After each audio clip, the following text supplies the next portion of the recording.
Hello everyone, and welcome back to Mega Man 5. In the last episode, we confronted Proto Man only to find he was actually an imposter all along, built by the diabolical Dr. Wily.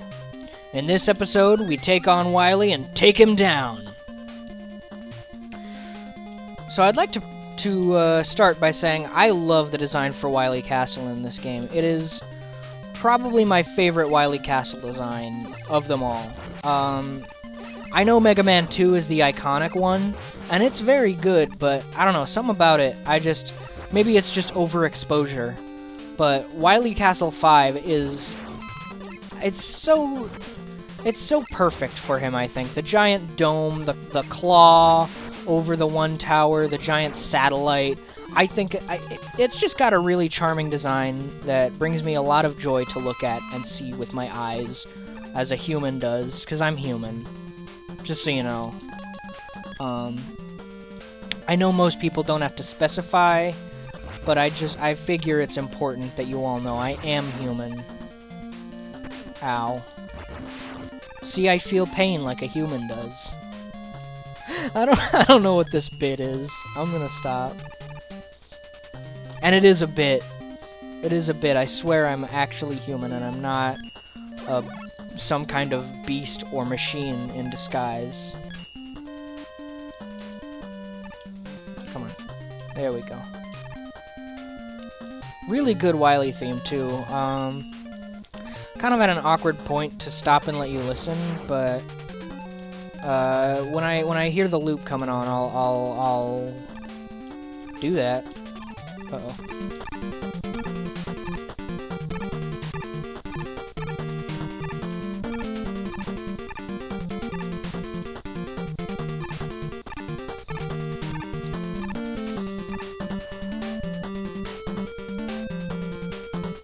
That loop was well timed because it was very difficult. That was very difficult platforming. I don't know if I could have done that while commentating. So hey, remember the Crusher segment of Dustman's stage in Mega Man 4? That, again. Got Mets and everything. I think it was Mets in the Crusher segment.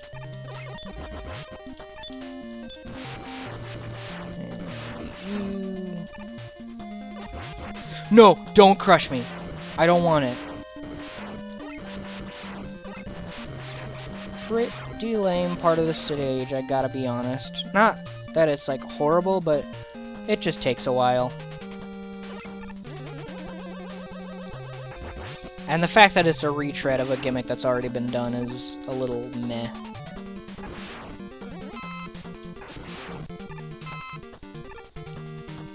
Oh man, my ear is itchy, but if I go to scratch it, it'll make so much noise because I have to move my headphones out of the way. So I'm gonna do my best not to, and do my best not to let it distract me. But now that I've said it and made it more real, it's even more itchy.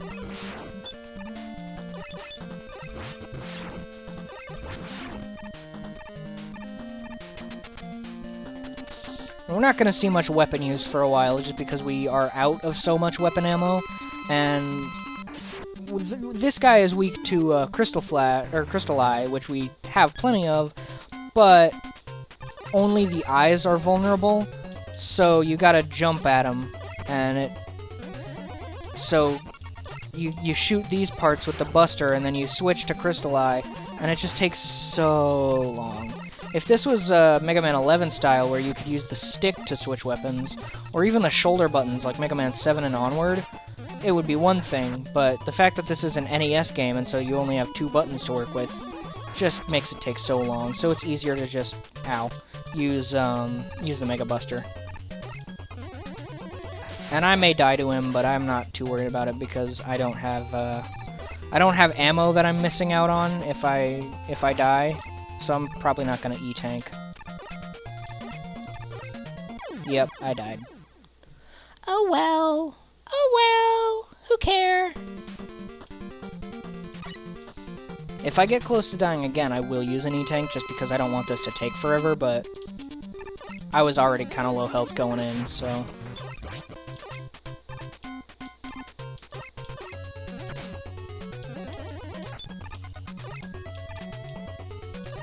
Ow.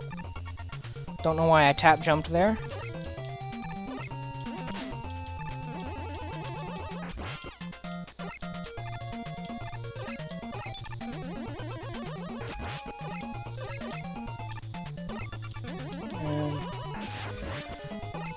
The database in Mega Man Legacy Collection states that the eyes are only vulnerable when they're open, but I think they're automatically open if you get up to his level, because I have never seen them closed. I've never had the weapon bounce off and I haven't just like misaimed it.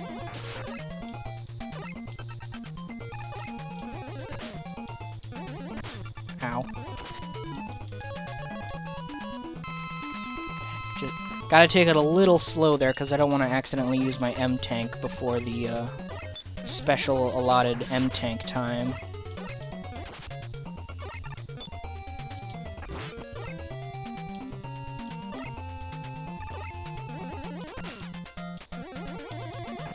Aw, okay. So I guess they close when both of his segments are back. Oh, this guy's called Big Pets, by the way, which I don't know why it's called that, but I like it. And the flashing in this is much slower, so I don't think I'm gonna need a warning like I'd have for the past few games.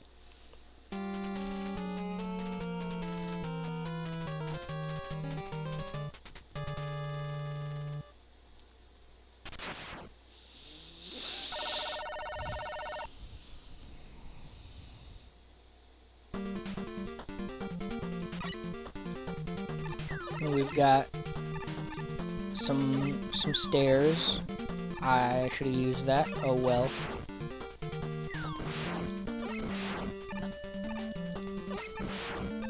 Aw, that hurts a little bit. Had to take that jump a little slowly, because that ceiling is so low that if you mistime your jump even slightly, you just land on the spikes and die.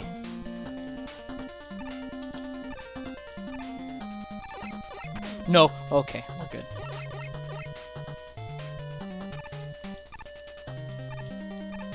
Yeah, and this, this water segment here just reminded me that, Rush Marine is not in this game. And won't be in any games for ever, I don't think. I don't think Rush Marine ever came back after Mega Man 4. Keep accidentally picking up big weapon ammos without without switching to a weapon. But c'est la vie. Once again, we're just using our buster for most of this stuff, so no big deal. Whoops, I did it again. Oops, I did it again. I something. Don't bounce at me. That's illegal, you know. This is illegal, you know. Reference for all my YouTube poop heads. Like if you are a real pooper.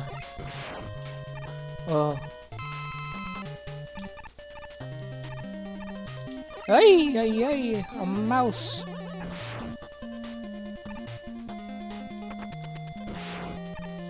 I'm Mega Man, I'm so scared of little mices and mouses and mooses. Oh yeah, actually moose should be feared and respected. They're huge. Moose are so crazy, they are just straight up leftover Ice Age megafauna. I mean, I guess we're still technically in an Ice Age, but like, it's different because we're in a warm part of an Ice Age. But, like, the fact that we have frozen polar caps indicates that we are in an ice age. Technically speaking. But, like, the moose are from, like, a different time altogether. They're from the time of, like, mammoths and saber-toothed cats and stuff like that. Like, they are huge beasts just left over that God didn't kill or whatever. I don't know. I'm not Christian. So I don't know why I said it like that, but yeah. So, circling Q9 here isn't too difficult. You just wait for him to come down, and you shoot into his sides. I gotta pause. I gotta itch my nose. Oh wow, I only have 3 lives. I've never had that few lives coming into the Wily stages before.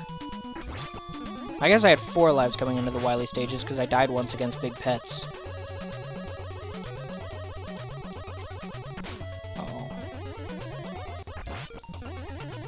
Only thing that sucks about this boss is that it's hard to predict where the balls will go coming from above. Oh, I thought I could sneak in one last shot. Ooh. And there we go.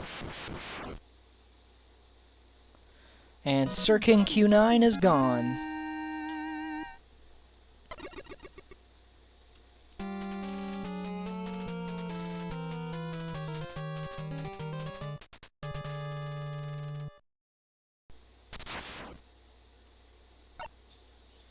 Very short level here.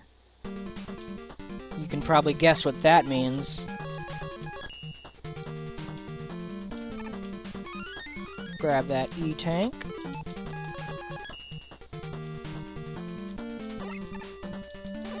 Yeah, you see that teleporter. That's right, it's boss rush time. Finally time to use that M-tank. And more importantly, once this is finished, I want you to watch this whole thing with me. More importantly, time to fast forward. See you guys when I beat all the bosses. Like seriously, it's super it's super super previously seen content. Even the rooms look the same. So yeah, see you in a minute.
Back.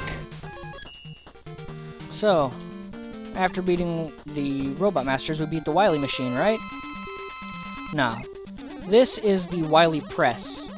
One of the easiest bosses in Mega Man history. You just jump over spikes for a couple seconds, then it comes down and you shoot Wily in the face. Very, very, very easy. Not a whole lot to talk about. It's just, it really is just this, and it takes way too long to beat. I don't remember exactly what its weakness is, but it's easier to just use the Mega Buster because whatever it is, it hits the press part before it can get to Wily, and everything but the cockpit is invincible. So, like, from the bottom half down, it's invulnerable, so you just gotta hit Wily. Oh, I missed. Oh no. We're good.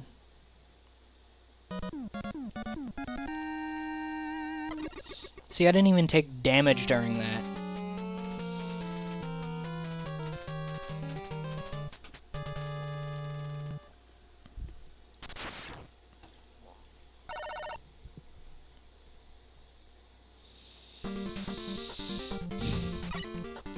And here we go. Final level.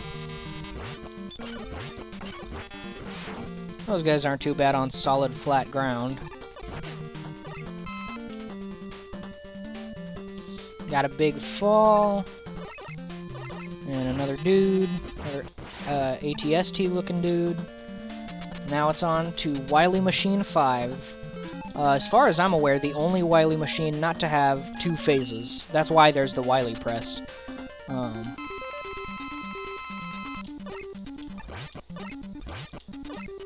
It is weak to Super Arrow, as we see here. And it goes down really quick. Wily Capsule 2, kind of similar to Wily Capsule 1.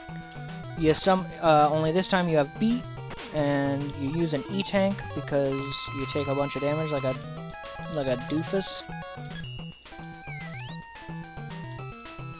And it just shoots that splitting beam down to the bottom, and then it does a circle of beams, and you're good. And much like Darkman 4, because it's weak to Beat, it's really just an endurance test more than anything.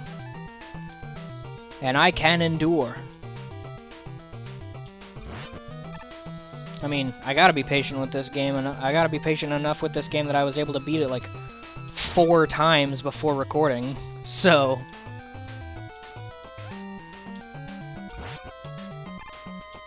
not a whole lot to talk about, though. We're already halfway done. In probably less than a minute, we'll be done, and we can move on to Mega Man 6. Great tune, by the way. Not as good as Mega Man 4's Wily Capsule theme, but still really good.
And that was Mega Man 5. With Wily defeated once again and Proto Man's reputation restored, we end this game off and can move on to the next. Like I said before, it's probably my least favorite NES Mega Man game, just because it feels like kind of a middling half step rather than a full. I mean, I don't want to say it doesn't feel like a full game. It does, but it doesn't feel like a proper sequel in any condition. It's a good game. It is on a technical level, it's probably the best designed of any of the NES games, but it just is. It's so little. It's as long as any other Mega Man game, but it just feels unambitious. It doesn't have really anything that it wants to do. I love the story in kind of an ironic way. I think Wily's plan was awful and made no sense. And I think the fact that there's implications throughout the game that he's hit rock bottom financially is hilarious. It's a very goofy Saturday morning cartoon kind of story. And while that does it fits well enough with the Mega Man franchise, it just doesn't move the plot forward in any major way. And it just doesn't add a whole lot. It adds Beat. Beat is great. We love Beat, but it doesn't add much more than that. Beat could have been added in Mega Man 6, for all I care. And nothing would be different, you know? It's not a very important Mega Man game. It's not as momentous as Mega Man 2. It's not as beloved as Mega Man 3 or add such an important character. It doesn't move the story along in the same way as Mega Man 4. It's just kind of there, you know? And that's not necessarily a bad thing, but it does make it a little unmemorable. And that's unfortunate. But those are my thoughts on Mega Man 5. That's the game. I hope you enjoyed, and I will see you in Mega Man 6. See you around.